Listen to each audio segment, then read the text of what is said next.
بسم اللہ الرحمن الرحیم. ساری تعریف اللہ کے لیے، درود اور سلام محمد اور آل محمد کے لیے.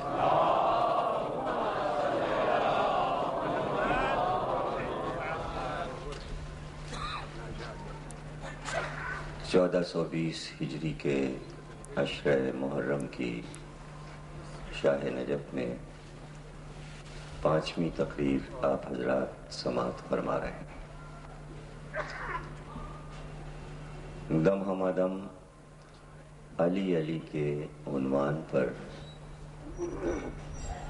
عنوان کے مختلف پہلو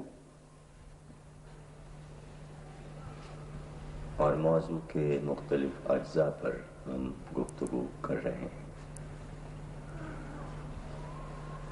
علی علی کہنا معرفت کے ساتھ اور ان تقاضوں کے ساتھ کہ علی نے عالم انسانیت کو جو کچھ عطا کیا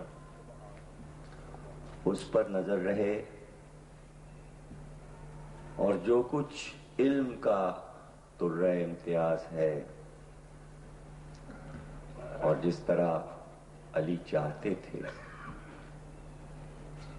کہ ہماری قوم علم کے اوصاف سے آراستہ ہو، علی نے اپنی پوری زندگی اس بات کی کوشش کی کہ معاشرے سے جہل مٹ جائے. جہالت کی 2 قسمیں ہوتی ہیں، ایک وہ کہ علم سے نابلد، اور ایک یہ کہ اپنی ضد پر اڑے رہنا. علی نے دونوں طرح کی جہالتوں کو انسانوں سے دور کرنے کی کوشش کی. علی کی یہ محنتیں، علی کی یہ ریاضتیں اللہ کی نظر میں پسندیدہ قرار پائیں. نعرہ حیدری، نعرہ حیدری. جب کوئی بھی اللہ کا عظیم بندہ کہ جو اپنے مالک سے رتبہ بھی پا رہا ہو اور منصب بھی پا رہا ہو، تو اللہ صرف یہی نہیں کہ اس سے محبت کرتا ہے، بلکہ اللہ پوری کائنات کے انسانوں کو یہ بتاتا ہے کہ یہ ہمیں اتنا عزیز ہے کہ اس کی ہر شے ہمیں عزیز ہے. صرف اس پہلو سے اگر آپ علی کو دیکھنا چاہیں تو مشکل نہیں ہے علی کی عظمت کو سمجھنا. یعنی علی کی عبادت بھی اللہ کو پسند، علی کی سخاوت بھی اللہ کو پسند، علی کی شجاعت بھی اللہ کو پسند.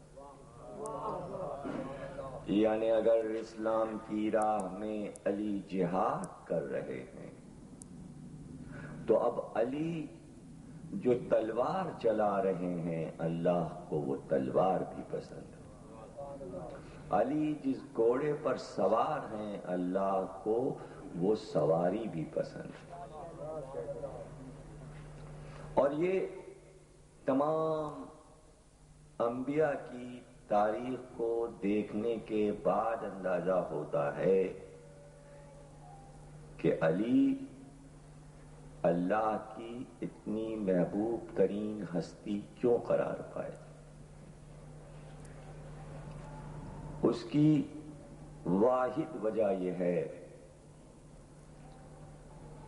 کہ اللہ سب سے زیادہ محبت اپنے نبی سے کرتا تھا، اور نبی سب سے زیادہ محبت علی سے کرتے ہیں. نعرہ حیدری، نعرہ حیدری. اور علی نے اپنی پوری زندگی یہ کہ میری ہر شے میری نہیں ہے، حد یہ ہے کہ میری یہ حیات، میری یہ زندگی بھی میری نہیں، بلکہ میری ہر شے رب کے لیے۔ میری یہ حیات، میری یہ زندگی بھی اس کے لیے۔ اور علی نے یہ معیار دیا کہ کافر جیتا ہے یہ کہہ کر کہ ہر شے میری ہے، دولت میری، حکومت میری، زمین میری، خزانے میرے۔ علی نے کہا نہیں، جو کچھ میرے پاس وہ سب اس کا۔ اولاد کی منزل پر تو سب کہتے ہیں یہ میری، لیکن علی نے تو اپنی اولاد کو بھی اس کی راہ میں دے دیا۔ اب آپ خود سوچئے کہ جو بندہ اپنے رب کے لیے ہر شے اس کے حضور میں پیش کرتا چلا جا رہا ہو، تو اگر اللہ اپنی کتاب قرآن میں اس کی تعریفیں کرے تو اس میں حیرت کی کیا بات ہے۔ اور یہ بھی یاد رکھنے کی بات ہے کہ بعض چیزیں ایسی ہوتی ہیں کہ مجلس میں سارے ذہن ایک سطح کے نہیں ہوتے، لیکن میری کوشش یہ ہوتی ہے کہ جس طرح صاحبان علم بات کو سمجھ رہے ہیں، کم علم والے بھی اس بات کو سمجھیں۔ اور اکثر ان کو مشکل اور دقت پیش آتی ہے بعض چیزوں میں، اور وہ خط بھی لکھتے ہیں، لیکن ان کے لیے گزارش یہ ہے کہ جو بھی خط لکھے یا سوال کرے وہ پہلے اپنا نام اور پتہ لکھے۔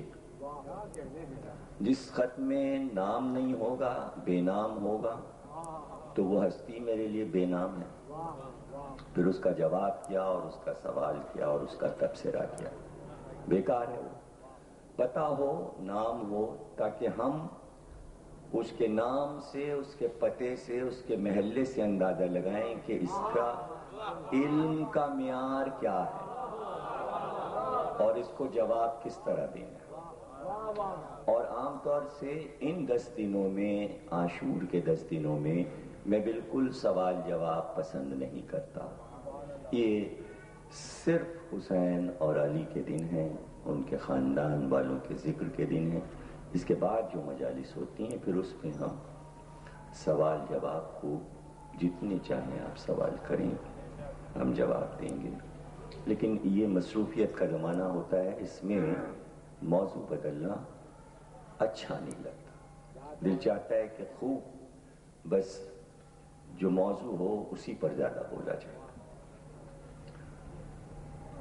تو اب اگر کسی کے ذہن میں کہیں پر یہ بات آئی ہے اور میں نے یہ کہا ہے کہ علی نے رسول کی مدد کی، اللہ کی مدد کی، اور کسی کے یہ بات سمجھ میں نہیں آئی، اس لیے کہ اللہ نے تو قرآن میں کہا ہے کہ میری نصرت کرو، علی سے نہیں، مسلمانوں ہماری نصرت کرو۔ اللہ کہہ رہا ہے ہماری مدد کرو، ہمارے اسلام کی نصرت کرو، انتصروا، مدد کرو، ہماری مدد کرو۔ اللہ تو مدد کا طالب ہے، قرآن میں ایک جگہ تھوڑی ہے یہ نصرت کرو۔ ہاں یہ ضرور ہے کہ بعد میں کہہ دیا تم یہ جو مدد میری کرو گے یہ میری مدد نہیں، یہ تمہاری اپنی آپ مدد ہے۔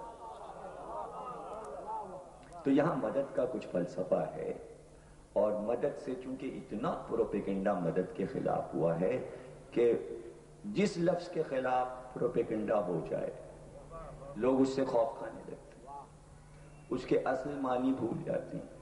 قرآن میں لفظ نصرت رکھا ہوا، مدد، نصرت، مدد، نصرت۔ نصرت کا ہی ترجمہ تو مدد ہے، یعنی تو اگر نصرت نہ ہو، مدد نہ ہو، تو اب یہ سوچنا ہی بیکار ہے کہ آیا اللہ کے معاذ اللہ مدد کا محتاج ہے۔ تو پھر اگر اس طرح آپ بات شروع کریں گے تو پھر آپ کو یہ سوچنا پڑے گا کہ کیا اللہ انبیاء کا محتاج تھا کہ وہ جائیں اور ہدایت کریں اور کلمہ پڑھوائیں اور یہ کریں اور وہ کریں، اور اس کے انبیاء پتھر کھائیں اور تکلیفیں اٹھائیں؟ ارے اللہ کیا نہیں کر سکتا تھا؟ 1 سیکنڈ میں کن کہہ کے کائنات بنانے والا کن کہتا، سب کلمہ پڑھ لے۔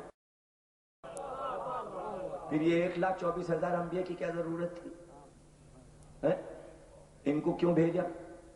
اور پھر وہی آ رہی ہے اور پیغام آ رہا ہے، اب یہ کرو، اب وہ کرو، فرعون کو سمجھاؤ، نمرود کو سمجھاؤ، وہاں جاؤ، اب لڑائی کرو، اب ان کو مارو۔ یعنی اللہ یہ چاہتا ہے کہ ہمارے لیے کافر مارے جائیں۔ یہ کیا بات ہوئی؟ یہ کیا بات ہوئی؟ یعنی جو کافر قتل ہو رہے ہیں انبیاء کے ہاتھوں سے، جن پر عذاب آ رہے ہیں اور پتھر برس رہے ہیں، تو کیا اللہ ان کو کلمہ نہیں پڑھوا سکتا تھا؟ اب فرشتوں کو بھیج دیتا اور سب کو مقرر کر دیتا، سب کلمہ پڑھوا لیتے۔ آپ کے پیغمبر 13 برس مکے میں پتھر کھاتے رہے، پھر اس کے بعد ہجرت کر کے آئے، پھر بدر لڑی، پھر احد، پھر خندق، پھر خیبر، دھیرے دھیرے اسلام پھیلا، آہستہ آہستہ 23 برس میں اسلام پھیلا۔ یہی اسلام 1 گھنٹے میں اللہ پھیلا سکتا تھا، کیا اس کے اختیار میں نہیں تھا؟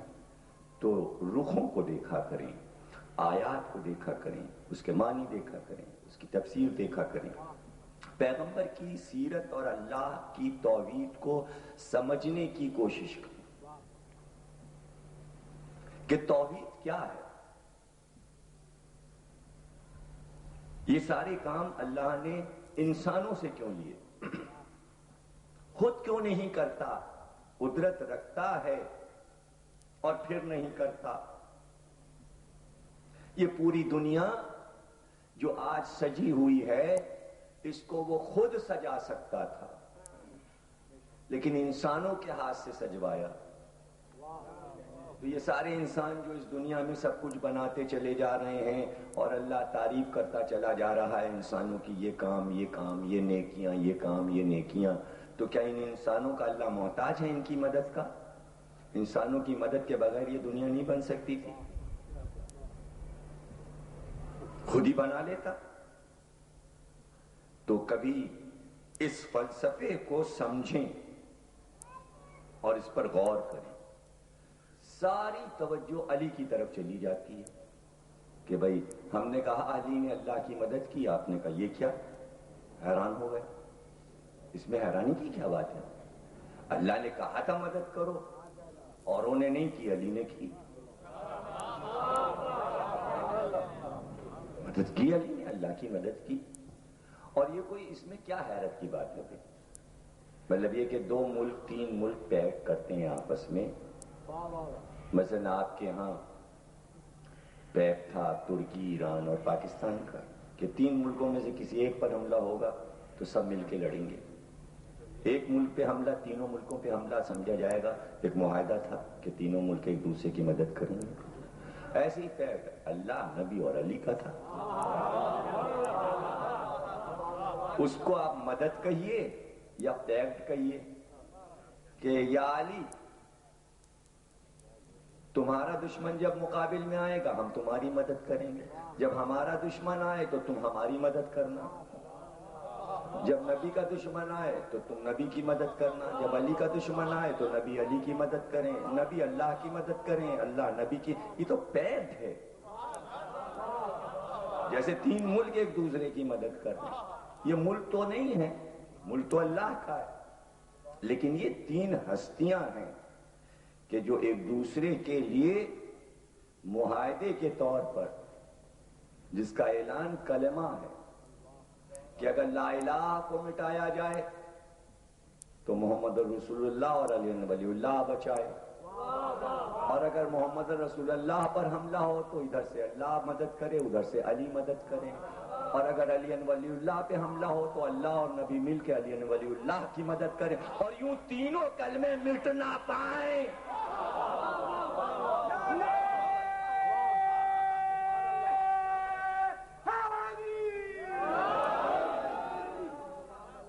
یہ باتیں حیرت کی نہیں ہونی چاہیے، صرف یہ دیکھنا چاہیے کہ علی نے اللہ کی راہ میں جتنے کام کیے 1,24,000 انبیاء مل کے نہیں کر سکے، بات ختم ہو گئی۔ جتنے کام علی نے کیے سب مل کے نہ کر سکے، ساری نبوتیں۔ یہ تو ہمارے نبی پر اختتام ہونا تھا، اور جب علی اس منزل پر آ گئے تو یہ اعلان ہو گیا کہ ہم نے اکمال دین اس نبی پہ کر دیا، ہو گیا۔ کامل اس لیے ہو گیا کہ اب وہ آ گیا کہ جس کے آنے کے بعد اب ہمیں دنیا کے کسی انسان کی مدد درکار نہیں، بس علی اور اس کا گھرانہ کافی ہے ہمارے لیے۔ تو اب آپ خود دیکھ لیجئے کہ ذکر کس کا باقی ہے، علی کا اور علی کے گھرانے کا، اور یہی ذکر رہ جائے گا۔ کائنات کے سارے ذکر مٹ جائیں گے، ذکر نام ہی علی کے ذکر کا ہے، لفظ ذکر اتارا گیا قرآن میں ذکر علی کے لیے، یعنی جتنے اچھے اچھے لفظ ہیں لغت میں وہ سب علی کے لیے ہیں، قرآن کی جتنی اصطلاحیں مشہور ہیں وہ سب علی کی وجہ سے اتاری گئیں۔ اگر علی نہ ہوتے تو قرآن میں بار بار یہ نہ آتا یا ایھا الذین آمنو، یہ علی کی محبت میں صاحبان ایمان کو پکارا گیا۔ کبھی آپ نے دیکھا کوئی آیت ایسی کہ مسلمانوں کو پکارا گیا ہو؟ پورے قرآن میں کہیں اللہ نے مسلمانوں کو نہیں پکارا، یا ایھا الذین آمنو، کل ایمان کی وجہ سے، کل ایمان کی وجہ سے۔ تو کبھی کبھی مجھے یہ احساس ہوتا ہے کہ جب حضرت علی کے فضائل خوب پڑھے جاتے ہیں تو کچھ لوگ غیروں میں نہیں اپنوں میں جلنے لگتے ہیں، اور اس وقت بڑا افسوس ہوتا ہے کہ اپنوں میں کیا جلن پیدا ہوئی۔ تو یاد رکھیے کہ غیروں میں کوئی جلے تو حیرت کی بات نہیں، اپنوں میں اگر کوئی علی کے فضائل سے جلنے لگے تو رسول اللہ نے اس کا معیار یہ دیا، سمجھ جانا حلال زیادہ نہیں ہے۔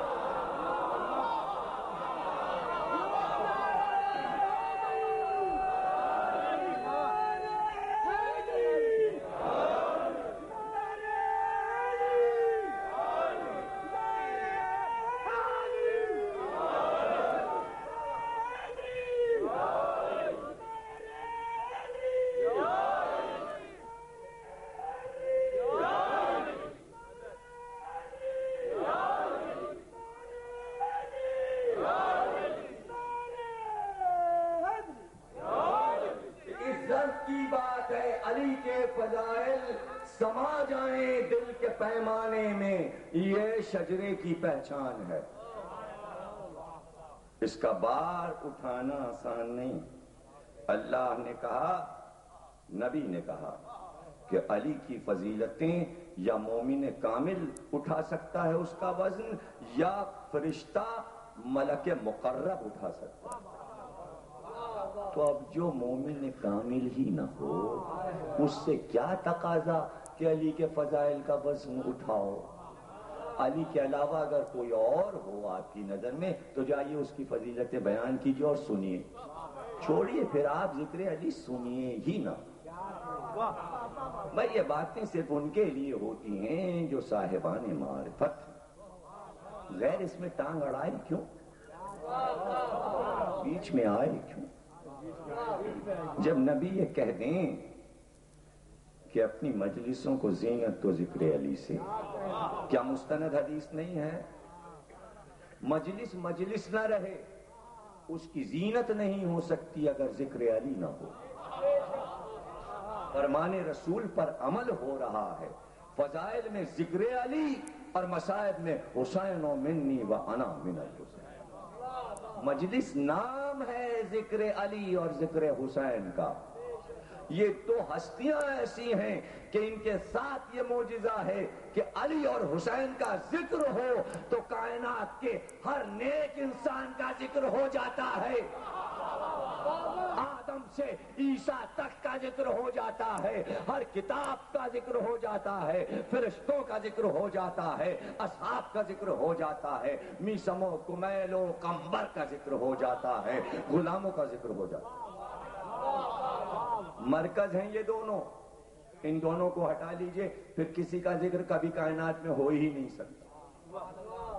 رسول اللہ یہ بھی کہہ سکتے تھے اپنی مجلسوں کو سجاؤ ذکر نبی سے، مرکز بنایا علی کو کہ علی کے وسیلے سے جو ہمارا ذکر ہوگا وہ ہوگا سجا ہوا ذکر، جو ذکر قرآن ہوگا اور ذکر علی کے حوالے سے اس میں حسن پیدا ہوگا، اس میں سجاوٹ ہوگی، وہی سمجھ میں آئے گا ہر نسل کے اور ہر تو میں یہ کہہ رہا تھا کہ اتنی پسندیدہ شخصیت اللہ کی علی کہ علی کی ہر شے اس کو پسند، اور جب کسی کو کوئی چیز پسند آ جاتی ہے تو وہ اس کو اپنا لیتا ہے، چاہتا ہے یہ میری ہو جائے۔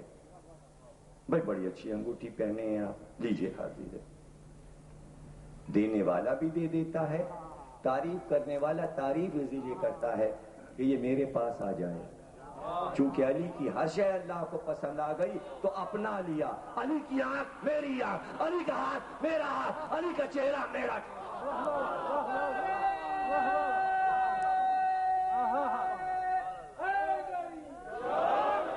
عین اللہ، حسن اللہ، جنب اللہ، ید اللہ، وجہ اللہ، اپنا لیا۔ اور پھر یہی نہیں بلکہ علی کسی سواری پہ بیٹھ جائیں تو اس گھوڑے کی مدح میں سورہ اتار دیا جائے۔ بھائی قرآن گواہ ہے، آپ کہاں بیٹھے ہیں اور کس طرح کی باتیں سوچ رہے ہیں بعض لوگ، ورنہ قرآن میں گھوڑے کی تعریف کرنے کی کیا ضرورت تھی؟ ہاتھی کا ذکر تو اس لیے ہوا کہ اس پہ چڑھ کے کعبے کو ڈھانے کافر آیا تھا۔ ہاتھی کی کوئی تعریف نہیں ہوئی، بلکہ ہاتھی والے برے معنی میں استعمال ہوئے اور ان کے مقابل میں ابابیل کو لایا گیا۔ ہاتھی بھی جانور ہے، گھوڑا بھی جانور ہے، لیکن علی اگر ہاتھی پہ بیٹھے ہوتے تو ہاتھی کی مدح ہوتی۔ ہاتھی پہ بیٹھا کافر تو وہ مارا گیا ابابیل سے، گھوڑے پہ بیٹھے علی اس لیے پورا سورہ گھوڑے کے لیے آیا۔ وَلَادِيَاتِ ذَبْحًا فَالْمُورِيَاتِ قَدْحًا فَالْمُغِيرَاتِ صُبْحًا، قسم ہے مجھ کو تیز دوڑتے گھوڑے کی، اس کے منہ سے گرتے ہوئے جھاگ کی، اس کے سموں سے اٹھتی ہوئی چنگاری کی، اور اس کے نتنوں سے نکلتی ہوئی فر فر سانس کی۔ صرف یہی نہیں کہ گھوڑے کی قسم، بلکہ اس کی ہر ادا بھا گئی۔ جب علی کے گھوڑے کی ادا اسے بھا جائے تو علی کی ادائیں اسے کتنی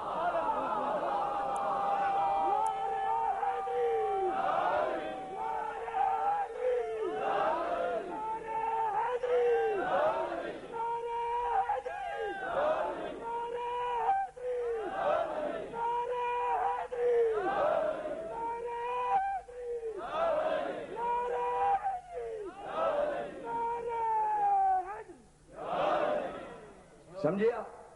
یعنی اللہ ایک سورہ اتار دے، سورہ والعادیات۔ عادیات عربی میں گھوڑے کو کہتے ہیں، گھوڑوں کو کہتے ہیں، اور جتنے نام گھوڑوں کے ہیں عربی میں وہ سب اس سورے میں آئے ہیں۔ اور ایک جگہ نہیں، کئی جگہ، سورہ تو اپنی جگہ علی کے راہبار کی تعریف۔ اب آپ کہیں گے کہ اگر آپ توحید کو نہیں سمجھتے اور قرآن کو نہیں سمجھتے اور لادینیت کی طرف جا رہے ہوں کوئی صاحب، تو وہ سوچنے میں مجبور ہو جائیں گے کہ اس کا فائدہ، تو ہر چیز کا فائدہ تھوڑی ہوتا ہے کہ ہر چیز فائدے کے لیے ہوتی ہے۔ فائدہ اپنی جگہ، کوئی مقصد الہی ہوگا کہ گھوڑے کے نام کا سورہ بھی ہو، گھوڑے کے نام کا بھی ایک سورہ ہو۔ اور گھوڑا ایسے ہی تو نہیں کہ ہر گھوڑا جو تانگے میں لاہور میں جوتا ہے تو وہ گھوڑا بھی اس میں آ جائے۔ اس سے کیا مقصد ہے اللہ کو کہ اس گھوڑے کی تعریف کرے؟ کوئی ایسا گھوڑا کہ جس پہ سوار ہو کر غازی اس کی راہ میں لڑ رہا ہے، اس کی راہ میں۔ اور مفسرین نے، اہل سنت والجماعت اور شیعہ سب نے اس سورے کی تفسیر میں یہی لکھا کہ وہ وادی رمل کی لڑائی تھی، وادی رمل کی لڑائی تھی، اور اس لڑائی کے بعد یہ سورہ اترا۔ اور اس لڑائی میں مسئلہ صرف اتنا تھا کہ وادی یابس کی کافروں کی فوج جو 12,000 کی تھی، انہوں نے سب نے قسم کھائی تھی اس بات پر 12,000 نے مل کر کہ ہم 2 سر کاٹ کے لائیں گے، ایک محمد کا سر ایک علی کا سر۔ اس بات پہ قسم کھائی تھی سب نے مل کر، اور تیاری کر لی تھی، ہتھیار بند ہو چکے تھے، کمر لگا چکے تھے اور مدینے پہ حملہ آور ہونے والے تھے کہ جبریل امی نے اپنے نبی کو یہ خبر دی کہ حملہ ہونے والا ہے، اس سے پہلے کہ لشکر مدینے پر آئے آپ کسی کو بھیجیے کہ وہ لشکر لے کر جائے اور سب کو قتل کر دے، سب کو مار دے۔ اب حکم ایسا تھا کہ نبی نے لشکر تیار کیا اور ایک سپہ سالار بنایا اور سپہ سالار سے یہ کہا، عجیب جملہ ہے کہ بھائی تم جا تو رہے ہو لیکن بے لڑے واپس نہ آنا۔ ایک ہی حکم تھا، کوئی اور حکم نہیں تھا، بے لڑے واپس نہ آنا۔ لشکر گیا، سپہ سالار گیا، جب لشکر وہاں پہنچا تو کافروں کے سردار نے یہ پوچھا نام کیا ہے؟ نام بتایا گیا، اس نے کہا بھائی تم کیوں آئے ہو؟ ہمارا تمہارا کوئی جھگڑا نہیں ہے، ہمارا جھگڑا ہے صرف دو ہستیوں سے، ایک محمد سے ایک علی سے، تم واپس جاؤ، ہم تم سے نہیں لڑیں گے۔ رسول نے کیا کہا تھا؟ بے لڑے واپس نہ آنا۔ کیوں کہا تھا؟ اس لیے کہا تھا۔ واپس ہوئے، جب وہ لڑنے ہی کو نہیں تیار تو واپس ہو گئے۔ رسول اللہ نے کہا ہم نے نہیں تم سے کہا تھا کہ بے لڑے واپس نہ آنا؟ اب رسول کا جلال بڑھ رہا ہے۔ پھر لشکر بھیجا، جیسے خیبر میں ہوا، پھر لشکر بھیجا۔ جب یہ کہا کروں تو تعداد خود گن لیا کیجیے۔ پھر لشکر بھیجا اور ہر بار یہی ہوا کہ نام کیا؟ کہ تم سے ہماری کوئی لڑائی نہیں، واپس جاؤ اور واپسی۔ آخر میں مفسرین لکھتا ہے کہ رسول اللہ نے علی کو بلا کر یہ کہا کہ علی، اللہ نے خبر دی ہے وادی یابس میں 12,000 آدمی مدینے پر حملہ آور ہونے والے ہیں، اللہ کا حکم یہ ہے کہ بے لڑے نہ آنا۔ اب رسول کا حکم اور اس پر عمل، علی کے علاوہ ایسا عمل کس نے کیا؟ گھوڑے پہ سوار ہوئے، گھوڑے پر بیٹھے تو ہر جانے والا لشکر لے کر چلتا، لیکن جب علی گھوڑے پر بیٹھے اور گھوڑے کو تیز دوڑایا تو مڑ کر یہ نہیں دیکھا کہ لشکر آ رہا ہے یا نہیں۔ اب یہ لشکر کا فریضہ ہے کہ ہم علی سے پیچھے نہ رہ جائیں ورنہ عتاب الہی کے مستحق ہو جائیں گے، اس لیے اب لشکر کو تیز دوڑنا ہے۔ اور علی نے، ہر جانے والے نے راستہ اختیار کیا میدان کا۔ علی نے میدان کے راستے چھوڑے اور پہاڑیوں پر چڑھنا شروع کیا، اور پہاڑیوں پر چڑھتے ہوئے وادی یابس تک یوں پہنچے کہ ہر جانے والا رات و دن کا سفر کرتا تھا۔ علی نے قریب کا راستہ اپنایا کہ چند پہاڑیوں سے چل کے ہم جلدی ایک رات میں پہنچ جائیں گے، اور پوری رات کہیں دم لیے بغیر گھوڑے کو تیز پہاڑیوں پر دوڑاتے ہوئے۔ یہ تفسیر میں لکھا ہے کہ صبح دم، ابھی صبح کا سورج طلوع نہیں ہوا تھا کہ علی 12,000 کے سر پہ پہنچ چکے تھے۔ پوری رات گھوڑے کو دوڑایا۔ اب یاد رکھیے گا، گھوڑے کے پیروں میں جو نال لگی ہوتی ہے وہ لوہے کی ہوتی ہے۔ لوہا جب پتھر سے ٹکراتا ہے تو چنگاریاں نکلتی ہیں، آگ کی چنگاریاں نکلتی ہیں۔ آیت نے یہ ثبوت دیا کہ علی نے اپنا گھوڑا جب پہاڑیوں پر دوڑایا تو گھوڑوں کے سم پتھر سے ٹکرائے تو اس میں سے چنگاری نکلی، تو اللہ نے کہا وَلَادِيَاتِ ضَبْحًا، سموں سے نکلتی ہوئی چنگاریوں کی قسم۔ یعنی علی کے گھوڑے کی رفتار کو بھی اللہ نے قرآن میں محفوظ کر لیا۔ صبح دم علی نے وادی یابس پر حملہ کیا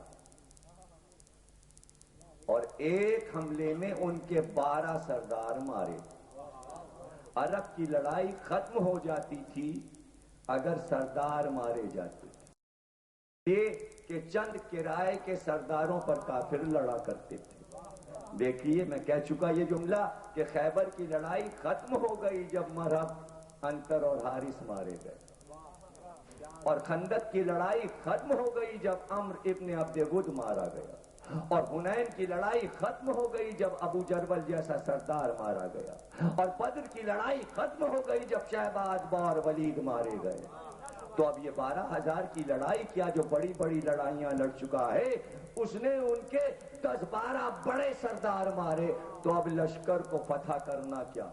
لیکن یہاں علی نے فتح کا وہ نیا انداز دکھایا کہ کسی لڑائی میں نہیں دیکھا گیا۔ جب ان کے بڑے سردار مارے گئے تو اپنے لشکر کو علی نے یہ حکم دیا کہ چاروں طرف سے ان کو گھیر لو، اور علی کچھ چیزیں لے کر ساتھ گئے تھے، وہ تھیں لوہے کی زنجیریں، جسے اپنی لڑائی کا خود انجام معلوم ہو، اس فاتح کا نام ہے علی۔ پورے لشکر کو نہیں مارا، اس لیے کہ جب بڑے بڑے سردار مارے گئے تو خود ہی ہتھیار پھینکنے لگے سارے کافر، لیکن علی نے کہا ایک بھی بھاگنے نہ پائے، چاروں طرف سے گھیر لو اور سب کو زنجیروں میں باندھ دو۔ 12,000 کافر زنجیروں میں باندھے گئے، اس لیے اس لڑائی کا نام ذات سلاسل ہو گیا۔ سلاسل عربی میں کہتے ہیں زنجیروں کو۔ وہ لڑائی جس میں علی نے فتح کر کے پورے لشکر کو زنجیروں میں باندھ لیا، اور ان کو باندھ کر گرفتار کر کے جب واپس مدینے کی طرف چلے، گھوڑے پہ سوار ہوئے، ادھر علی نے فتح کی۔ اب جملہ آپ کو یاد ہے نا، صبح دم حملہ کیا، رات بھر دوڑے اور صبح کو حملہ کر دیا، اور اسی وقت فتح ہو گئی۔ یعنی سورج ابھی طلوع نہیں ہوا تھا، ابھی سورج نکلا نہیں تھا کہ علی حملہ آور ہوئے، صبح کی نماز بعد میں ہوگی۔ اب تفسیر لکھنے والا یہ کہتا ہے کہ ابھی یہ سورہ آیا نہیں تھا، ادھر علی نے لڑائی فتح کی، اور ادھر پیغمبر نماز پڑھانے مسجد نبوی میں آئے۔ پہلی ہی رکعت میں جب سورہ الحمد پڑھ چکے تو ایک بار جبریل نے کہا اب یہ سورہ پڑھیے، وَالْعَادِيَاتِ ضَبْحًا فَالْمُورِيَاتِ قَدْحًا فَالْمُغِيرَاتِ صُبْحًا۔ جب نماز ختم ہوئی، اصحاب نے کہا یہ کون سا سورہ پڑھا، کیا نیا سورہ آیا ہے؟ کہاں علی نے جنگ فتح کی، اس کی خبر اب نماز میں۔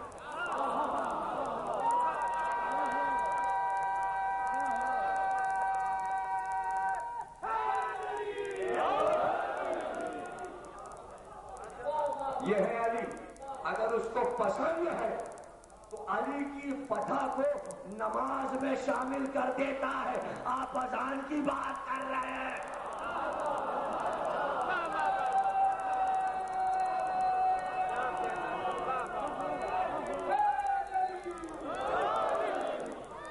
اور دیکھیں مفاتی دیکھ لیجئے، جتنی جلالی نمازیں ہیں اس میں یہ سورہ پڑھا جاتا ہے، یہ سورہ شامل ہے۔ کبھی مفاتی کو اس طرح بھی دیکھیے کہ مدح علی کے کون کون سے سورے جلالی نمازوں میں شامل۔ حالانکہ جلال و جمال میرا موضوع 4 معصومین کا ہے، لیکن اب لفظ پر تو پابندی نہیں ہے کہ آپ کہیے لفظ دوہرا رہے ہیں، موضوع تو کہیں میں چاروں جگہ نہیں دوہرا رہا ہوں نا، ساتھ چلنے والے گواہ ہیں بھائی۔ اب لفظ نہ پکڑیے گا کہ جلال جمال وہاں بھی کہا تھا، جلال اور جمال یہاں بھی کہہ دیا، ابو طالب وہاں بھی کہا تھا تو ابو طالب یہاں بھی کہہ دیا، علی یہاں کہا تھا تو علی وہاں بھی کہہ دیا، علی تو ہر جگہ کہیں گے۔ مارٹن روڈ کا موضوع صحیح، لیکن علی علی تو ہر جگہ کہیں گے، اس میں یہ نہیں کہا جائے گا کہ دوہرا رہے ہیں، لفظ کو نہیں کہتے، روایت، واقعہ، استدلال سب آپ کو الگ الگ چاروں جگہ ملے۔ یہاں ہے موضوع دم ہمادم علی علی، یعنی ہر سانس میں علی علی۔ تو یہ کیسے ہو سکتا ہے کہ ہر سانس میں علی علی ہو اور جب نماز آپ پڑھ رہے ہو تو اس وقت آپ کی سانس میں علی علی نہ ہو؟ تو اللہ نے نماز میں علی کی فتح، بلکہ یہ کہوں کہ علی کے گھوڑے کی تعریف شامل کر دی۔ اب شرک کی بات کرو، اب کرو۔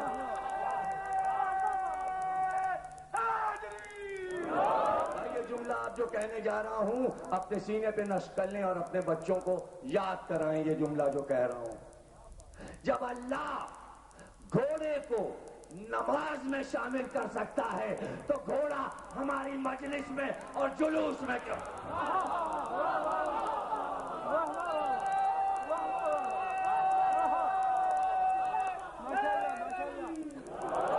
یہ بتا دیجیے آپ کیسے گناہ ہو جائے گا، کیسے بدعت ہو جائے گا؟ اگر گھوڑے سے کوئی بیزاری کر رہا ہے تو قرآن سے گھوڑے والا سورہ نکال دے، اگر ہمت ہے تو۔ جب تک قرآن میں گھوڑا رہے گا، جلوس میں بھی گھوڑا رہے گا۔ قرآن میں گھوڑا ہے اس لیے جلوس پہ بھی گھوڑا ہے۔ اور ورنہ آپ کہیں کس عہد کا گھوڑا، تو آپ بتا دیجئے وہ کون سا گھوڑا، ہم تو بتا دیں گے کون سا گھوڑا، دنیا نہیں بتا سکتی کون سا گھوڑا۔ وہ مخصوص گھوڑا تھا جس پر اس دن علی وادی رمل میں بیٹھے۔ توجہ کیجئے، ابھی عرض کرتا ہوں، جب علی آئے اور رسول اللہ کو پتہ چلا نماز صبح کے بعد کہ علی فاتح آ رہے ہیں، تو آپ نے فرمایا بیرون مدینہ ہم ادھر سے چل کے خود علی کا استقبال کریں۔ ادھر سے نبی چلے، ساتھ میں اصحاب چلے۔ تفسیر مظہری اہل سنت والجماعت کی مشہور تفسیر ہے، جو تفصیل پڑھ رہا ہوں اس میں آپ دیکھ سکتے ہیں۔ اتفاق سے لاہور میں نے جب یہ آیت پڑھی اور اس کی تفسیر کی تو 2 پروفیسر اہل سنت والجماعت 2 دن کے بعد آئے، اور جب میں نے اس کتاب کا حوالہ دیا تو انہوں نے کہا جی ہاں، میں نے دوسرے دن جا کے اپنی کالج کے کتب خانے میں وہ کتاب نکالی اور جو کچھ آپ نے بیان کیا تھا اپنے آنکھ سے پڑھا۔ میں کبھی کمزور گفتگو نہیں کرتا، نہ شیعوں کے لیے نہ سنیوں کے لیے، میری عادت ہی نہیں، بغیر حوالے کے گفتگو نہیں کرتا۔ اب حوالے کے ساتھ آپ کو بتا دیا، ایک ایک لفظ پہ یقین رکھے، شیعہ سن رہا ہو یا سنی، کہ ادھر سے نبی چلے اور ادھر سے علی آ رہے ہیں۔ جب کچھ دور علی رہ گئے تو رسول اللہ نے کہا ہم پیدل چلیں گے، ہم علی کا استقبال پیدل چل کے کریں گے۔ پیدل چلے۔ جیسے ہی حضرت علی کو معلوم ہوا کہ رسول اللہ پیدل آ رہے ہیں تو علی نے چاہا کہ بالکل قریب استقبال سے پہلے میں گھوڑے سے کود پڑوں، رسول کے ادب اور تعظیم کے لیے، کہ رسول اللہ دوڑے اور دوڑ کر کہا خبردار علی گھوڑے سے نہ اترنا، ایک ایک لفظ میرا اور میرے اشاروں کی طرف بھی دیکھیے گا۔ لجام فرس کو پکڑ لیا، سواری گھوڑے پر تھی، میں نے کہا ہے کہ میرے جملوں کو ضائع مت کیجیے گا۔ رسول نے لجام فرس کو پکڑ لیا اور علی سے کہا گھوڑے پر بیٹھے رہو، اور گھوڑے کو پکڑے ہوئے کہا کہ اسی طرح مدینے تک جاؤں گا، علی اترنا نہیں، آگے آگے گھوڑا، پیچھے پیچھے جلوس، اور سب سے آگے رسول، گھوڑا۔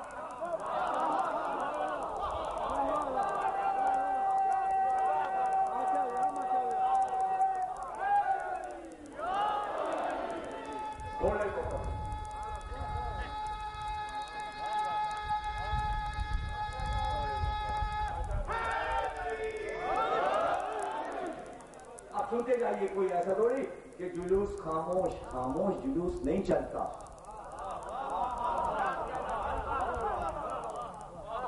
اگر خاموش جلوس چلے گا تو پتہ کیسے چلے گا کیا چیز جا رہی ہے؟ گھوڑا جا رہا ہے، گھوڑے پہ سواری ہے، اور ایک آدمی گھوڑے کو پکڑے ہوئے پیچھے جلوس چل رہا ہے، اور نبی یہ کہتے جاتے ہیں یا علی آج تم نے جو کام کیا ہے تو آج میں تمہاری وہ فضیلتیں بیان کرتا کہ اگر میں بیان تو یہ پوری قوم تم کو وہ سمجھنے لگتی جو عیسائی عیسیٰ کو سمجھتے ہیں.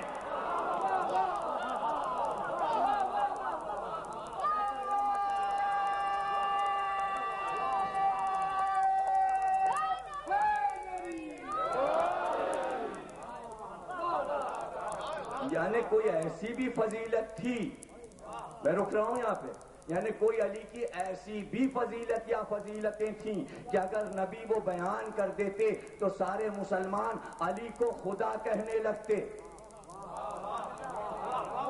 تھی نا، نہیں بیان کی، اس لیے کہ کچے لوگ تھے، علی کو خدا سمجھنے لگتے، یعنی علی کی محبت میں کافر ہو جاتے. یا رسول اللہ وہ فضیلتیں بتا ہی دیتے، کم از کم علی کی دشمنی تو اتنی نہ ہوتی. بہتر تھا کہ سب علی کو خدا کہنے لگتے. جملہ لیجئے گا، بہت قیمتی جملہ دے رہا ہوں. اللہ اور نبی کو یہ منظور تھا کہ علی کی دشمنی میں سب کافر ہو جائیں، لیکن یہ نہیں نبی چاہتے تھے کہ علی کی محبت میں سب کافر ہو. نہیں سمجھے. اب سنو، جو علی سے دشمنی کرے وہ کافر ہے، محبت کرنے والا کبھی کافر نہیں.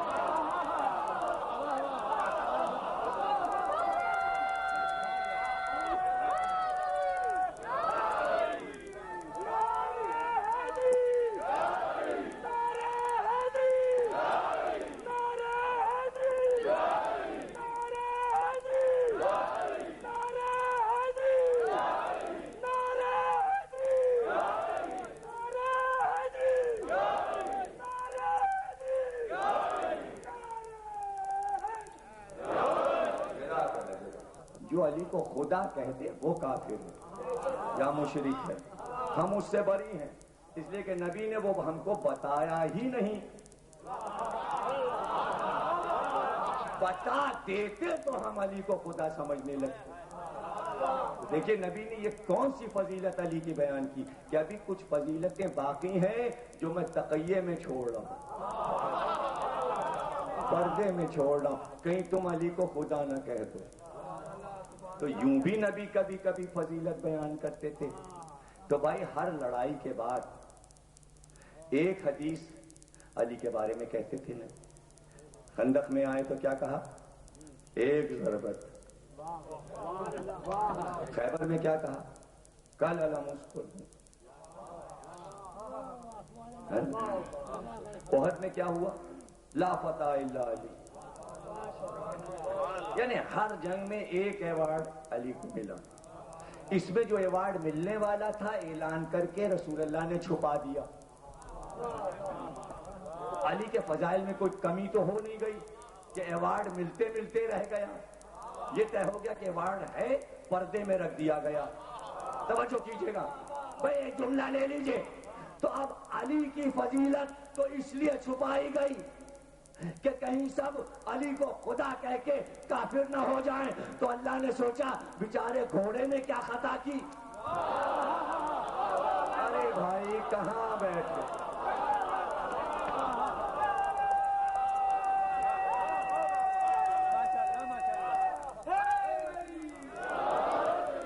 گھوڑے سے کیا خطا ہو گئی کہ اس کی تعریف نہ ہو؟ گھوڑا کیوں رہ جائے؟ ہر لڑائی میں شامل تھا. آج تو بڑا کام کیا اس نے، پوری رات دوڑا ہے، صبح دم دشمن کے سر پہ پہنچا ہے. نہ کہیں سکندری کھائی ہے، نہ کہیں نسل کی کوتاہی دکھائی ہے، نہ گھٹنے ٹیکے ہیں. شجاعت کے ساتھ دوڑا ہے. عربی میں عادیات اس گھوڑے کو کہتے ہیں جو غازی ہو. ہر ایک کا گھوڑا بھی غازی نہیں، جب خود ہی غازی نہیں تو گھوڑا غازی کہتے ہیں. اور یہ وضاحت کر دوں میں آپ کو اردو ادب سے یہ ظفر صاحب بیٹھے ہیں، بڑی فرمائش کرتے رہتے ہیں کہ ذرا سا ادب بھی تھوڑا سا، کہ تھوڑا سا ادب بھی، تو اب کوشش کرتا ہوں کہ ہاں کہیں سے تھوڑا سا ادب بھی آ جائے درمیان میں، تاکہ بچوں کو اردو ادب کی بھی آشنائی ہو جائے۔ ایک صنف ہے قصیدہ۔ قصیدے کا دستور یہ ہے کہ جب شاعر قصیدہ لکھتا ہے کسی کی مدح میں، تو آپ کو معلوم ہے قصیدے کے لیے ضروری ہے کہ قصیدے میں تشبیب ہوتی ہے، یعنی اس کا چہرہ تشبیب، پھر گریز ہوتا ہے اور مدح کی طرف جاتا ہے۔ تشبیب میں وہ کچھ بھی کہے، بہار کہے، دنیا کا سما کہے، چاند سورج کی تعریف کرے، کچھ بھی کر سکتا ہے، اس کو رب ملا دے، لیکن جب مدح کی طرف آتا ہے تو وہ یوں کہتا ہے کہ میرا ممدوح سقی ہے، شجاع ہے، صاحب علم ہے، اس کی ساری صفات بیان کرتا، اس کے بعد پھر آگے بڑھتا ہے، کہتا ہے یہ تو میرا ممدوح وہ ہے کہ جس کا گھوڑا بھی عظیم ہے، جس کی تلوار بھی عظیم ہے۔ مدح کے بعد گھوڑے اور تلوار کی تعریف کر کے پھر اپنے ممدوح کی بارگاہ میں دعا کرتا ہے کہ مجھے کچھ عطا کر دے، اور مقطع کہہ کے قصیدہ ختم ہو جاتا ہے۔ مومن خواہ مومن غالب کی ہم عصر بہت مشہور شاعر تھے۔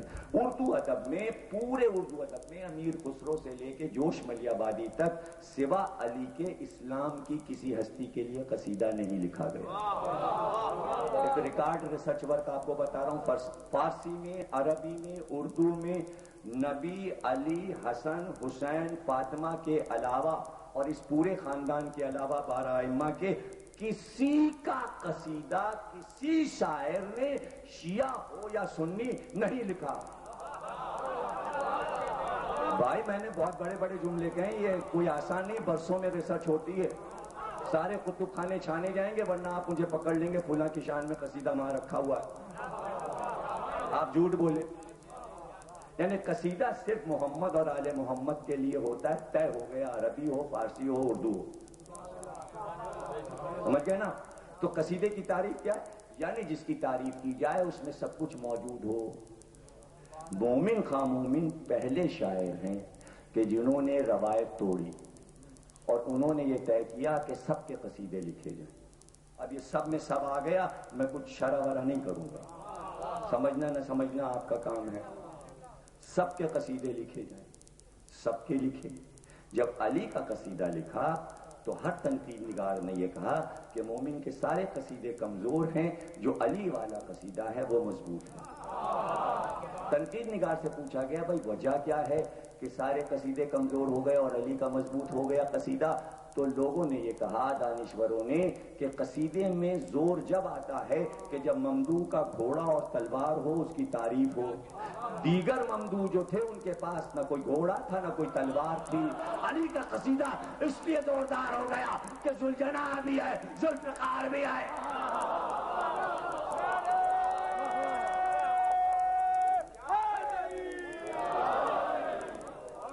توجہ ہے نا؟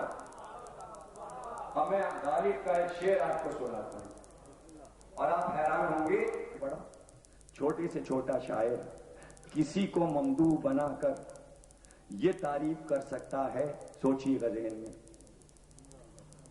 شعر سناؤں گا ایک واقعے کے ساتھ غالب کا۔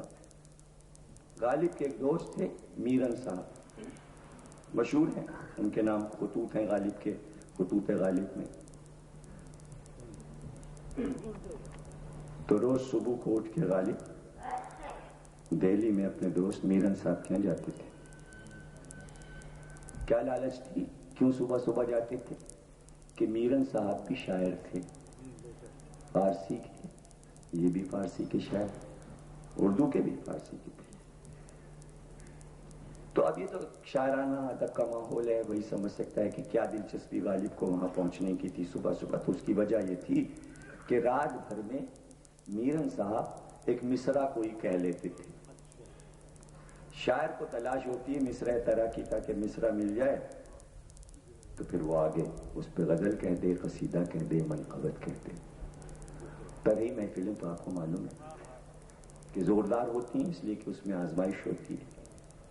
غالب کو روز ایک مصرع مل جاتا تھا، میرن صاحب ایک مصرع سنا دیتے تھے۔ تو اب شاعر مصرع سن کر، جو بڑا شاعر ہے وہ آپے میں نہیں رہتا، اگر مصرع اچھا ہے تو وہ اسی وقت اس پہ مصرع لگا دے گا. اچھا، شعر کہنے میں یہ ایک ادب کا طریقہ ہے کہ جو مصرع اولا ہوگا وہ کسی کا بھی ہو، لیکن جو مصرع ثانی لگا دے گا شعر پھر اس کا ہو جائے گا. یہ ہے ادب کا ایک طریقہ ہے کہ ثانی مصرع جس کا ہے شعر اس کا. ہوتا کیا کہ پوری رات محنت سے میرن صاحب ایک مصرع کہتے اور غالب کو سناتے، غالب فوراً اس پہ مصرع لگاتے تھے. دہلی میں وہ شعر غالب کے نام سے مشہور ہو جاتا. میرن صاحب کو غصہ آتا کہ مصرع اولا میرا، شعر ان کے نام سے مشہور ہو گیا. لیکن نہ ان کو چین نہ ان کو چین، وہ مصرع ضرور سناتے اور یہ روز مصرع ضرور لگاتے. الگ ہے. ایک دن غالب جو پہنچے تو میرن صاحب کہنے لگے بھائی غالب ایک مصرع ہوا ہے. تو غالب نے کہا سنائیے. کہ یہ مصرع ایسا ہے، اتنا عمدہ مصرع ہوا ہے کہ میں تم کو نہیں سناؤں گا. کہا کیوں؟ کہ تم مصرع لگاؤ گے اور شعر اپنا بنا لو گے. یہ مصرع اتنا مضبوط اور اتنا عمدہ ہے کہ میں کوشش کر رہا ہوں کہ مصرع اس پر میں لگاؤں اور یہ شعر میرا رہے. ذرا ان کے ارادے دیکھیے اور غالب کی دل کی کشمکش دیکھیے. شاعر کے لیے کرب کا عالم ہے. غالب نے کہا میں قسم کھاتا ہوں میں مصرع نہیں لگاؤں گا. اب تو بے قراری بڑھ گئی نا کہ بھئی بہت عمدہ مصرع ہے. کہا آپ مصرع سنا دیجئے، ہم وعدہ کرتے ہیں مصرع نہیں لگائیں گے. تو اس وقت غالب کرسی پہ بیٹھے تھے اور کرسی کے دونوں ہاتھوں پر ہاتھ رکھے ہوئے تھے یوں، اس لیے کہ بے قرار تھے مصرع سننے کے لیے. جب قسم کھائی تو میرن صاحب نے کہا دیکھو مصرع لگانا نہیں. قسم کھائی، کہنا ٹھیک ہے سنا دیجئے مصرع. میرن صاحب نے مصرع سنایا. اسب و زن و شمشیر وفادار میدید. بچوں کے لیے ترجمہ کر رہا ہوں. میرن صاحب نے مصرے میں کہا کہ گھوڑا، تلوار اور بیوی، یہ تینوں چیزیں کس شخص کی وفادار گزری ہیں.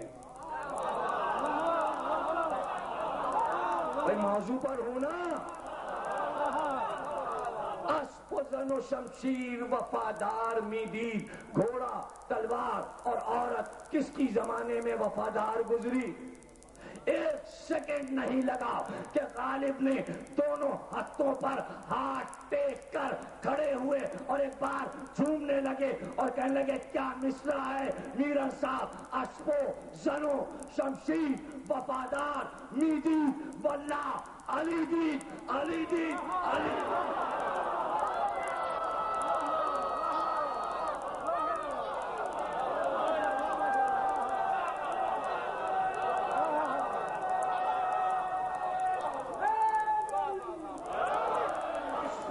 شمشیر وفادار میدید واللہ علی دید علی دید علی دید. گھوڑا، تلوار اور عورت زمانے میں صرف علی کی وفادار دیکھی گئی. علی کی وفادار، علی کی وفادار. دمادم علی علی دمادم.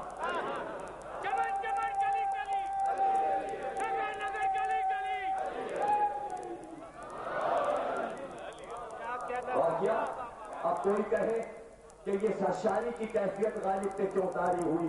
گھوڑا اور تلوار کا نام سن کر ہر سانس میں علی علی آ جائے. یہ قرآن نے فکر دی ہے.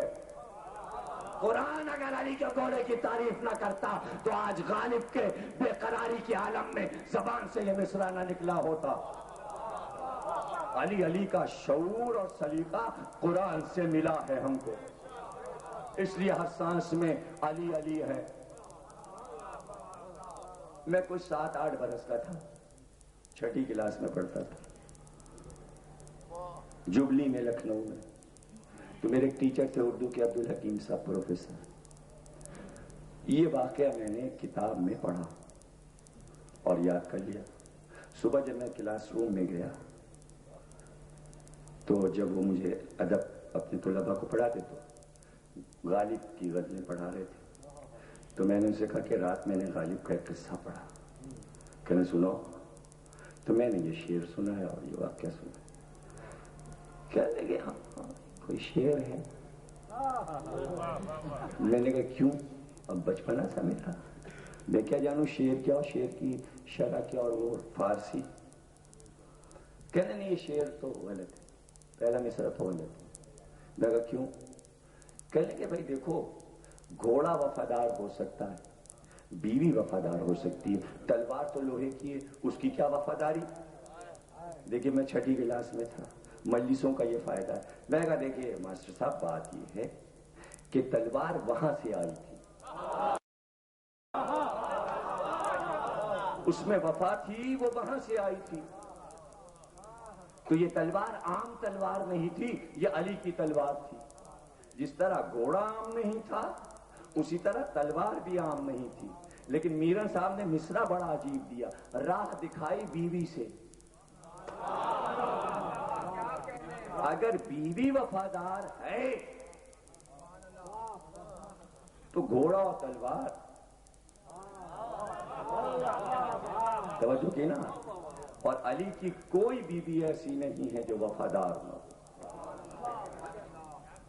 اور صرف علی نہیں، اس گھرانے میں جتنے ائمہ آئے سب کی بیویاں وفادار، اور کربلا اس کی گواہ۔ علی کے بیٹے حسین کو 3 بیویاں ملی، شہر بانو، ام لیلہ، ام روا، لیکن کربلا گواہ ہے تینوں بیویوں کی عصمت پر۔ غور کریں، یہاں پہ ذکر کو روک کر رب کو ملا کر کچھ باتیں تھوڑی سی، اور اس کے بعد آپ کے لیے دعا کہ علی جس گھوڑے پر سوار تھے وادی رمل میں، اس گھوڑے کا نام تھا عقاب، اور یہ رسول اللہ کا گھوڑا تھا۔ یہ مدح صرف علی کے گھوڑے کی نہیں تھی، اللہ نے اپنے محبوب کے سواری کے گھوڑے کی مدح کی تھی۔ ہر فکر سے علی کو دیکھا کرتے، ہر رخ سے علی کو دیکھا کرتے، اور رسول اللہ کے پاس بہت سے گھوڑے تھے اور باری باری ان پر سوار ہوتے تھے۔ 4 گھوڑے رسول اللہ کے بہت مشہور تھے جن پر آپ سوار ہوتے تھے۔ ایک گھوڑے کا نام عقاب تھا، ایک گھوڑے کا نام میمون تھا، ایک گھوڑے کا نام مرتجس تھا، ایک گھوڑے کا نام ذوالجناح تھا۔ میمون سبزی مائل تھا، عقاب سفید تھا، مرتجز اور ذوالجناح سرخ تھے، زردی مائل۔ عقاب کی پیشانی پر سفید ٹیکا تھا، اور عقاب کا شجرہ یہ ہے کہ عقاب کے باغ کا نام لیزاس تھا، لیزاس کے باغ کا نام لہیب تھا، اور لہیب کے باغ کا نام صحاب تھا، اور صحاب کے باغ کا نام موج تھا، اور موج حضرت اسماعیل کا گھوڑا تھا۔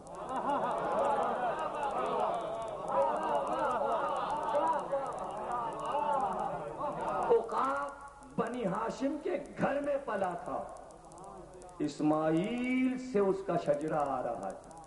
اور گھوڑے جو تھے بادشاہ یمن نے حضرت عبد المطلب کو تحفے میں دیے تھے، اور جب بادشاہ یمن جس کا نام ابن السیفی تھا، جب اس سے ملاقات کے لیے حضرت عبد المطلب یمن گئے اور چلنے لگے تو اس نے کہا چند یمنی چادریں، چند نیزے اور کچھ گھوڑے میں آپ کو تحفے میں دیتا ہوں، لیکن یہ میں آپ کو اس لیے دے رہا ہوں کہ میں نے انجیل میں یہ پڑھا ہے کہ مکے میں ایک نبی آنے والا ہے، جب وہ نبی آ جائے تو یہ تحفے آپ اس کو پیش کر دیجئے گا۔ تو عبد المطلب مسکرائے اور کہا ابن سیفی وہ نبی آ چکا، وہ میرا پوتا محمد 8 برس کا ہے۔ ایمان سمجھ میں آیا اجداد نبی کا؟ اس بادشاہ کو تو معلوم ہو اور باپ چچا کو نہ معلوم ہو۔ ذرا سا انصاف کرے مورخ ہمارے ساتھ تاکہ ہماری مجلسیں ایسی ہوں کہ سب کے بچے سمجھیں۔ اس میں غلط فہمیاں نہ پیدا کی جائیں، تاکہ اسلامی مواد بالکل صاف رہے اور سب کے سمجھ میں آئے۔ جب عبد المطلب واپس آئے تو ان یمنی چادروں میں سے ایک چادر رسول کے پاس ہمیشہ رہی، وہی چادر کسائے یمانی کے نام سے مشہور ہوئی، جسے کہتے ہیں چادر کسا، یمنی چادر۔ اور یہ گھوڑے جو آئے تھے، جس وقت عبد المطلب ان گھوڑوں کو لے کر آئے تو 8 برس کے آپ کے نبی دوڑتے ہوئے باہر آ گئے اور کہا ابن سیفی نے بیٹا تمہارے لیے یہ تحفے بھیجے۔ ایک ایک گھوڑے کی گردن پر، یال پر آپ کے نبی نے ہاتھ پھیرا اور سب نے ادب سے سر جھکا دیا۔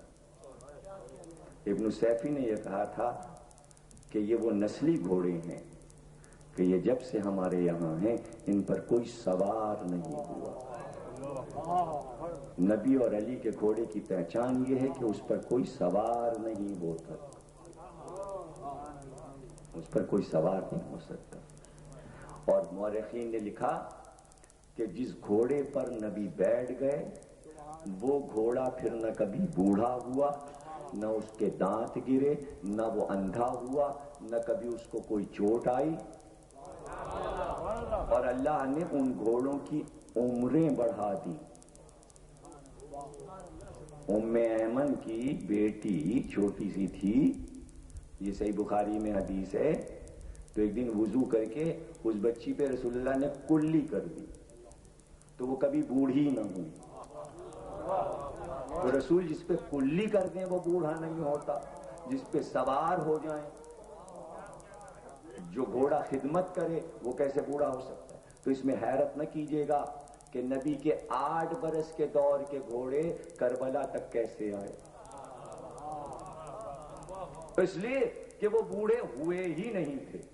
تو میں یہ کیوں نہ کہوں کہ ان گھوڑوں کی آخری منزل کربلا تھی۔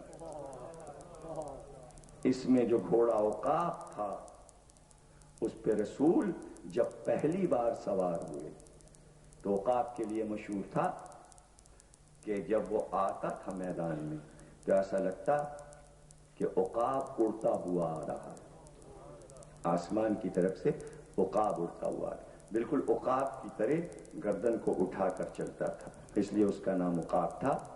جب رسول پہلی بار عقاب پر بیٹھے تو عقاب نے حضور سے عربی میں یہ کہا کہ حضور میں نے کبھی اپنی پشت پر کسی کو بیٹھنے نہیں دیا، اور جس نے کوشش کی میں نے اس کو گرا دیا۔ آج میں خوشی محسوس کر رہا ہوں کہ مجھے آپ کے لیے خلق کیا گیا، آج آپ نے سواری دی، آج آپ میری پشت پر ہیں۔ جس گھوڑے پر بیٹھ گئے فخر سے وہ گھوڑا زمین پہ قدم نہیں رکھتا، نہیں مزہ نہیں لیا آپ نے، ادبی لوگ بیٹھے ہوئے، وہ ہوا سے باتیں کرنے لگتا تھا جس پہ نبی بیٹھ جائے۔ اسی لیے ہر گھوڑے کا نام نبی نے خود رکھا۔ مرتجس کا نام مرتجس حضور نے اس لیے رکھا کہ مرتجس کا لفظ بنا ہے رجس سے، رجس سے، عربی کا لفظ ہے رجس، اس سے بنا ہے لفظ مرتجس۔ رجس اور مرتجس کے معنی ہے بادل کی گرج اور بجلی کی چمک۔ جب مرتجس چلتا تھا میدان جنگ میں تو لگتا تھا بادل کا ایک ٹکڑا تیر رہا ہے فضا میں، اور جب دوڑتا تھا تو لگتا تھا بادلوں میں بجلی چمک رہی ہے، اس کا رنگ فضا میں یوں چمکنے لگتا تھا۔ اور میمون کا کمال یہ تھا کہ جب وہ میدان جنگ میں آتا اور جب دشمن حملہ کرنا چاہتا اس کے سوار پر تو وہ آگے کے دونوں پیر اٹھا کر اپنی ٹاپوں سے مقابل کے گھوڑے کی پیشانی پہ مارتا اور پیچھے ہٹ جاتا۔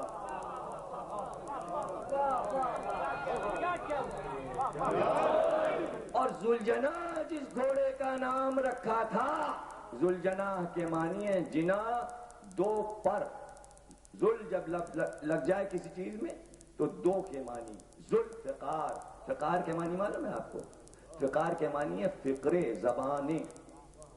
ذوالفقار 2 زبانیں، ذوالجناح 2 پر والا. جب یہ میدان میں آتا اور تیز دوڑتا اور اس کے قدم فضا میں بلند ہو جاتے تو ایسا لگتا کہ پروں کے ساتھ اڑ رہا ہے.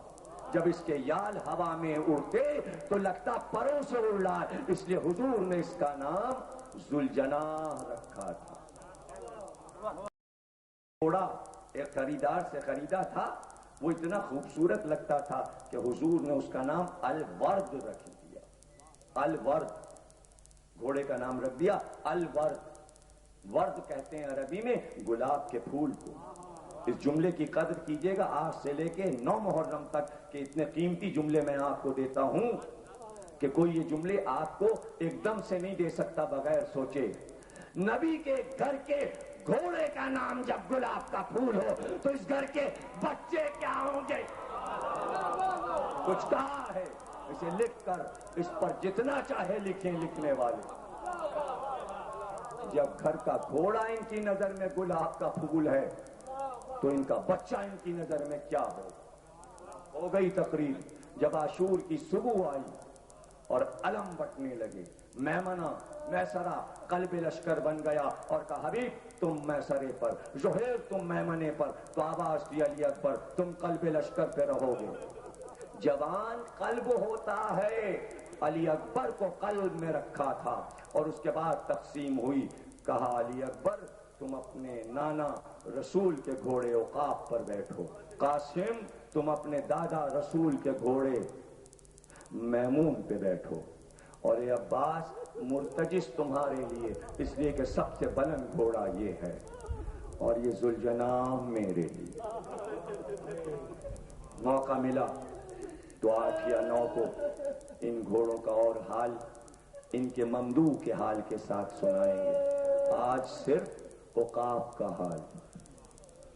شبی تو اب پوری ہوئی نا جب نبی کے گھوڑے پہ بیٹھ، اور جب عقاب پہ بیٹھ گئے تو سب کو وہ میدان یاد آ گئے جس میں رسول عقاب پر بیٹھ کر آئے.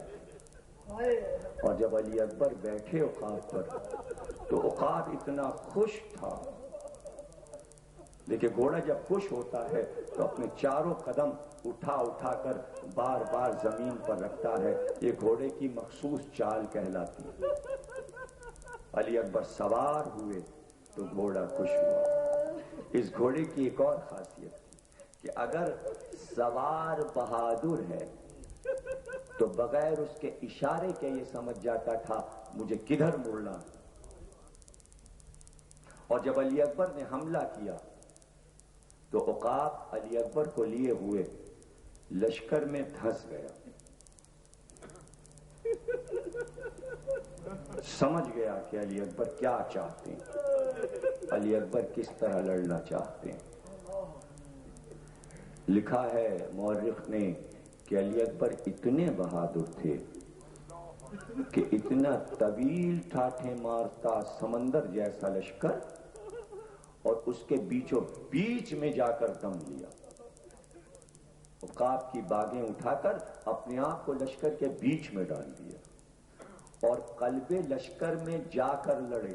یعنی بتایا کہ حسین کے قلب لشکر کا سردار اتنا بہادر ہے کہ تمہارے قلب لشکر کو توڑ کر تم میں آ گیا. اور عقاب علی اکبر کو لیے ہوئے.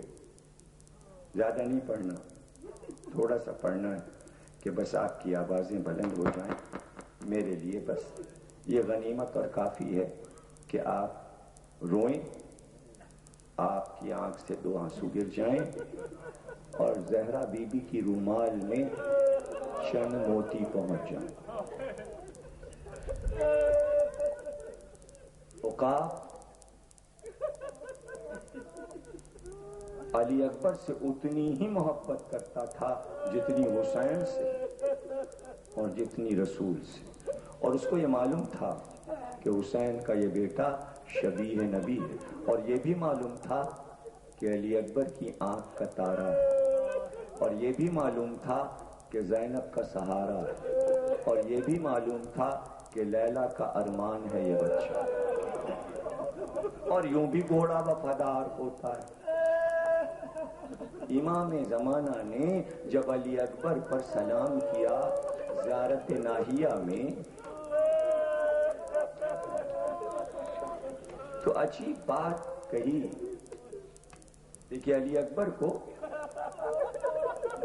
قلب لشکر میں پہنچنے کے بعد جب علی اکبر نے قتل عام کر دیا اور ایک ایک حملے میں مارا، اور جب رومی پہلوان بھی مقابل آیا اور اسے قتل کر چکے تو پورے لشکر پہ علی اکبر نے حملہ کر دیا، اور یہ جنگ حسین دیکھ رہے تھے کھڑے ہوئے، علی اکبر کی شجاعت حسین دیکھ رہے تھے اور علی اکبر لڑ رہے تھے۔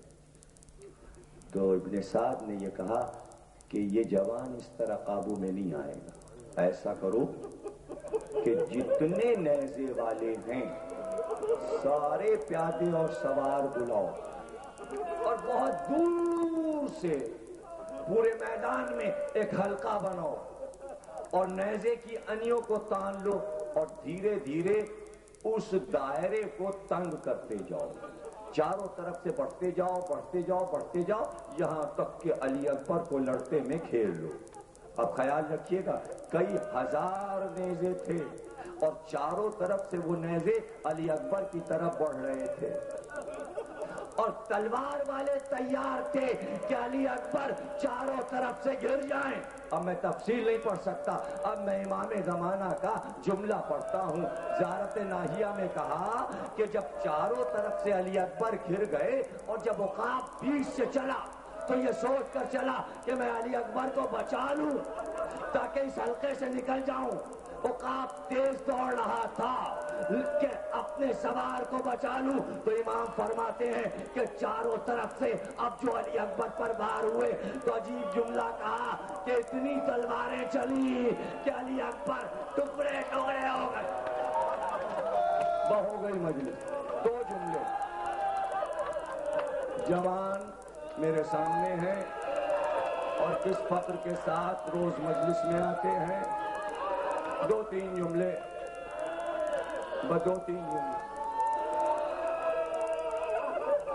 دیکھیے کوئی زخمی ہو جائے اگر میرے پاس جملے نہیں کہ میں شرح کر کے آپ کو سمجھا سکوں، ذرا خیال رکھیے گا جو سوار گیا اور زخمی ہوا اس نے حسین پر سلام کیا۔ کیوں سلام کیا؟ یعنی آقا آئیے مجھے بچائیے، کہیں ایسا نہ ہو میرا لاشا پامال ہو جائے، دشمن میرا سر کاٹ لے۔ حسین ہر ایک کی آواز پر سلام کا جواب دے کر پہنچے۔ علی اکبر کس کو پکارے؟ جو اس لیے کہ علی اکبر کو معلوم ہے اب میرا بابا اکیلا رہ گیا، حسین اکیلے ہیں، حسین اکیلے۔ اب علی اکبر کس کو سہارا بنائیں؟ تاریخ میں ہے کہ ایک بار علی اکبر نے اپنی دونوں بائیں پیاس سے عقاب کی گردن میں ڈال دی اور رخسار کو گردن پہ رکھے گا عقاب بابا تک پہنچا دے، ایسا نہ ہو کہ بوڑھا باپ خود آ جائے، بوڑھا باپ خود آ جائے۔ کہتے ہیں کہ عقاب دوڑتا ہوا چلا، میری طرف دیکھنا اور روتے رہنا، بس یہ آخری جملہ ہے تقریر کا۔ دیکھیں ادھر سے حسین چلے یہ کہتے ہوئے علی اکبر پکارو تاکہ میں آؤں، میں تمہاری آواز پہ آؤں، اب مجھے کچھ دکھائی نہیں دے رہا، علی اکبر مجھے راستہ سجھائی نہیں دے رہا، میں تمہاری آواز پر آؤں گا۔ ادھر عقاب جب چلا تو دشمن نے تعاقب کیا، عقاب چاہتا تھا کہ علی اکبر کو حسین تک پہنچائے، جب چاروں طرف سے گھر گیا تو عقاب ایک بار نرغے سے علی اکبر کو سنبھالے ہوئے، اس لیے کہ علی اکبر ڈگمگا رہے تھے، عقاب دوڑ کر ایک کھجور کے درخت کے نیچے پہنچا، علی اکبر کو صحرا میں اتارا۔ میں کیسے کہوں کہ حسین کا لال گھوڑے سے گرا، میں کیسے کہوں؟ ایک بار گھوڑا تیز دوڑتا ہوا چلا، سوا آگے عقاب پیچھے حسین، علی اکبر کے لاشے پر رکا، آواز دی آقا، یہ ہے شہزادہ، یہ ہے علی اکبر۔